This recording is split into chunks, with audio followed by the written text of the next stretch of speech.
Rafik wiped the day's dust and grease from his hands with a rag that was once white but had since turned permanently black from years of labor. His workshop, a leaning tin shack with a flickering bulb and a faded sign that read, Rafik Auto Repairs, Fast, Fair, Honest, stood alone along a near-empty stretch of highway. It was almost midnight. He had made barely enough that day to buy bread for breakfast. Still, he whispered his nightly words of comfort to himself, tomorrow will be better. He reached for the padlock, about to shut his shop for the night, when suddenly, a deafening beep.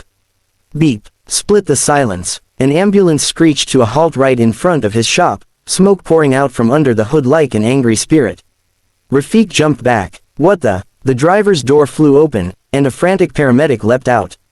Bye, please, help, the engine died, we have a critical patient inside. Rafik didn't hesitate. Pop the bonnet. The paramedic rushed to unlatch it while shouting to someone inside, keep the oxygen steady. Don't let her crash. Rafik lifted the hood and winced. The radiator hose had burst, spraying coolant everywhere. The fan belt hung loose, frayed beyond repair. It was a miracle the engine hadn't exploded. Can you fix it? The paramedic cried. I need parts. Rafik replied, scanning desperately. But shops are closed. The paramedic grabbed his arm. If we don't reach the city hospital in 15 minutes, she dies. Rafik's eyes darted toward the back of the ambulance. Through the rear window, he saw a woman lying unconscious, oxygen mask strapped to her pale face. Her hair was perfectly styled even in distress. Her hands, delicate, manicured, wore rings that screamed money. She was no ordinary patient. Who is she? He asked. Some big-shot businesswoman, the paramedic said. Collapsed at a charity gala. They said she's worth billions. But right now, she's just a woman dying.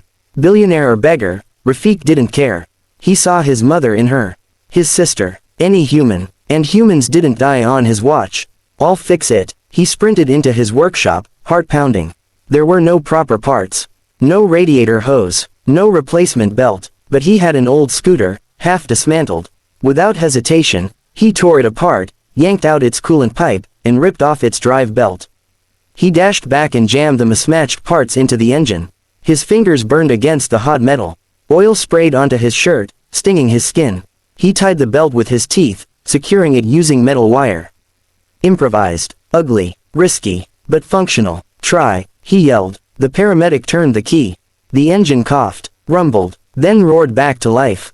Yes, the paramedic shouted. Get in. What? No, I'll stay. But before Rafik could refuse, the doors slammed shut behind him. The ambulance surged forward, siren wailing into the night.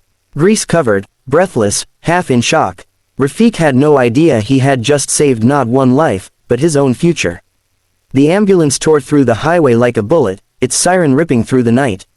Red lights flashed against Rafik's grease-stained face as he sat in stunned silence, gripping the metal railing beside the patient's stretcher. The paramedic adjusted the oxygen mask on the woman's face, panic flickering in his eyes. Her heartbeat, displayed on the portable monitor, was slowing. Beep, beep, beep. Her pulses dropping. The paramedic gasped. We're losing her. Rafik leaned closer, his heart thudding. The woman's face was ghostly pale now, lips turning faintly blue under the mask. Even in her fragile state, she looked powerful, like someone not used to losing battles. But right now, she was losing one.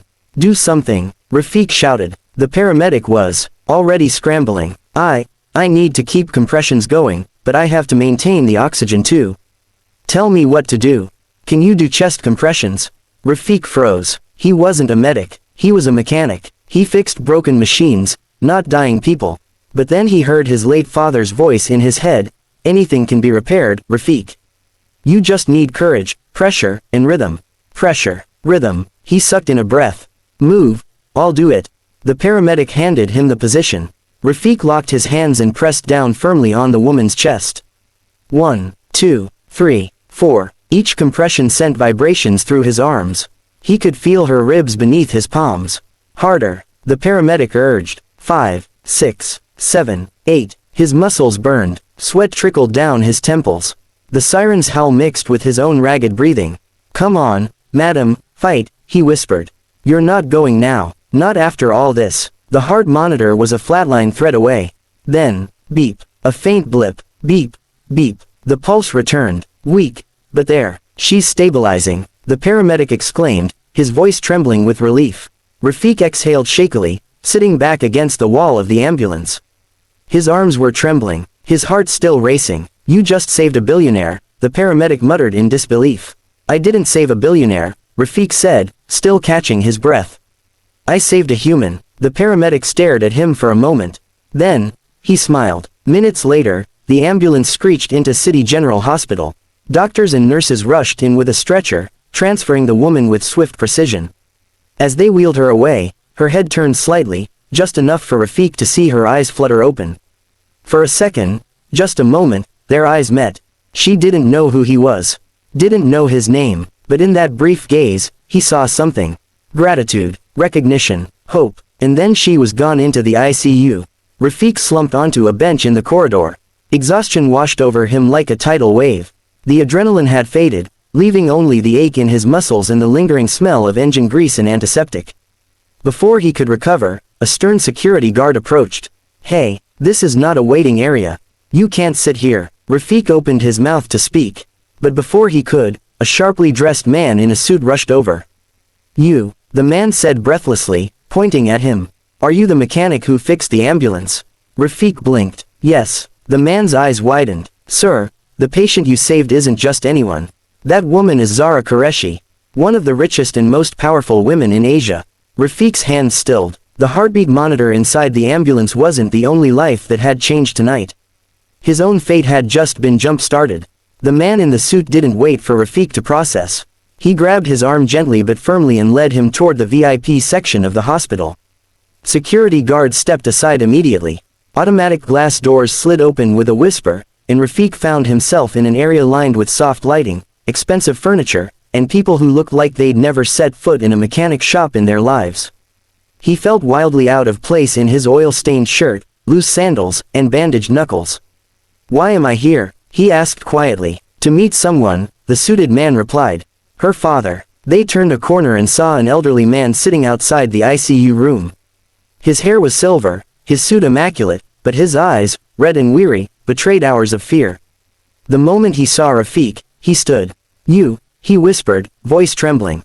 "You are the reason my daughter is still breathing."